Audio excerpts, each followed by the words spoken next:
নাবালিকা অপহরণের দুদিন পর তাকে উদ্ধার করতে সক্ষম হলো যাত্রাপুর থানার পুলিশ। গত শুক্রবার রাতে মেয়েটি অপহরণ হয়েছিল বলে খবর। মেয়েটি উদ্ধার হলে মূল অভিযুক্ত উমর ফারুক পলাতক। তবে মেয়েটিকে কোন জায়গা থেকে উদ্ধার করা হলো তা নিয়ে মুখ খুলেননি যাত্রাপুর থানার ওসি সুব্রত দেবনাথ। মেয়েটিকে ফিরে পেয়ে মেয়ের পরিবার খুশি। ওর বাবা এসে আমাদের কাছে একটা অপহরণের মামলা করেছে। তো অপহরণ মামলা করার সাথে আমরা 23 তারিখে আমরা একটা অপহরণের মামলা নিয়ে কেস নিয়েছি। তো কেস নেওয়ার পরে আমরা চতুর্দিকে স্যার অল ত্রিপুরায় সার্চ ত্রিপুরায় নামা দিয়েছিল। তো যাই হোক আমরা সারা ত্রিপুরায় অল ওসিপিএস এর কাছে মেসেজ দিয়েছি, এয়ারপোর্ট অল জিআরপি রেল স্টেশনে আমাদের ওসবগুলো দিয়েছি।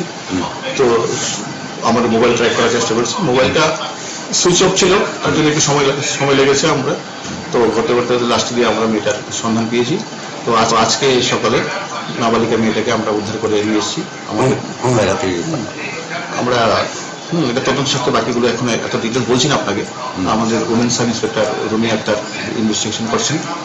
তো ওর গার্জিয়ানকে খবর দিয়েছি, গার্জিয়ানও আপনি দেখেছেন থানায় চলে এসছে।